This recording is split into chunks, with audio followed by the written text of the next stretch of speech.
pessoas, sejam muito bem-vindos a mais um Seleção Geek. Eu sou a Raquel e hoje eu quero falar com vocês de um filme que chegou com um rótulo bem perigoso ali, viu? Aquele tipo de promessa que já vem pronta pra dar errado. Que é o terror mais assustador do ano, o melhor terror do ano. E quando um filme chega com esse tipo de marketing, gente, não é nem questão de se ele vai decepcionar alguém. É questão de quem vai sair frustrado da sala do cinema. E Undertone é exatamente esse tipo de caso pra mim, viu? Mas calma, porque isso não significa que ele seja um filme ruim. Na verdade, eu acho que ele é muito mais interessante do que essa campanha deixa parecer ali, viu? Mas chega de enrolação e bora pro vídeo. É importante lembrar que Undertone é um terror independente, um terror minimalista, que aposta quase tudo em uma ideia muito específica, que é transformar o som no principal elemento de medo. A história acompanha a Eve, interpretada pela Nina Kiri, uma podcaster que volta para casa para cuidar da mãe doente. Enquanto ela vive esse processo pesado e emocionalmente desgastante, ela começa a investigar áudios perturbadores enviados por ouvintes do programa. Só que o que começa como uma curiosidadezinha ali vai virando obsessão e eventualmente contamina a própria realidade dela. O grande acerto, gente, do filme, pra mim, está justamente aqui, porque diferente da maioria dos terrores atuais, que dependem de imagem, susto rápido ou explicação excessiva, Undertone aposta em algo muito mais desconfortável, que é a sugestão. O filme entende que o som é, talvez, ali o caminho mais direto pro medo, porque quando você não vê, você imagina. E o que a sua mente cria quase sempre é pior. Me lembrou um pouco a sensação de quando eu assisti A Bruxa de Blair. Eu fiquei apavorada ouvindo os barulhos e não enxergando nada. Funciona muito bem comigo esse estilo, viu? E o design de som desse filme é, sem exagero, que sustenta tudo. Não é só bem feito, ele é pensado narrativamente. Cada chiado, cada silêncio, cada respiração tem função dramática. Tem momentos em que o filme praticamente te obriga a escutar com atenção, como se você também estivesse investigando aqueles áudios. E isso cria uma experiência muito interessante, gente, porque o espectador deixa de ser passivo, ele participa, você tenta entender o que está acontecendo e você acaba duvidando do que você ouviu. É muito interessante essa proposta, viu? E essa proposta, né, conversa muito com o momento atual que a gente tá vivendo. A gente vive uma era obcecada por true crime, investigação de casos misteriosos e podcast, né? Todo mundo escuta um tipo de podcast. E o filme usa isso não só como estética, mas como linguagem. Só que ele vai além disso, porque por baixo dessa investigação existe um drama psicológico muito forte. A Eve não é só alguém investigando um caso, ela é uma personagem emocionalmente fragilizada ali. Ela tá isolada, cuidando da mãe, lidando com várias questões profundas ali sobre maternidade, responsabilidade e até culpa, né?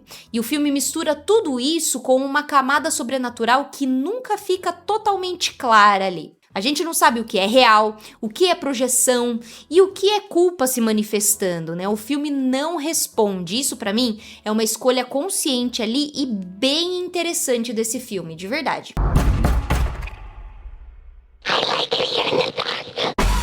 Agora, a gente tem que ser sincera aqui que nem tudo funciona, né? E aqui entra o principal problema de Undertone pra mim. Ele não confia completamente na proposta, porque ao mesmo tempo que ele quer ser sensorial, subjetivo, ele também tenta explicar demais algumas coisas, principalmente quando entra na mitologia, né? Tem momentos em que a narrativa para pra te contar o que você deveria estar sentindo naquele momento. Isso, pra mim, gente, quebra muito a força da experiência ali, quebra a imersão, né? Porque o terror mais eficiente, pra mim, é justamente aquele que não é explicado. Tem outro ponto também que me incomodou bastante, que foi o visual desse filme. Não é que ele é um filme feio, ele não é um filme feio, mas ele também não é um filme que potencializa o que tá contando, entendeu? Existe uma insistência em certos recursos, como o zoom, que às vezes é mais lento, tem enquadramentos inclinados, meio tortos, assim, que no começo ajudam a criar o desconforto, ok, mas depois fica muito repetitivo, cansa, sabe? E como o filme depende muito de atmosfera, isso acaba limitando muito o impacto dele. What were you thinking? You shouldn't have listened to all of them. Agora, se tem uma coisa que segura tudo isso muito bem, é a Nina Kiri, viu? Ela carrega o filme praticamente sozinha. E isso exige muito, porque sem interação direta com outros personagens, tudo depende da reação dela.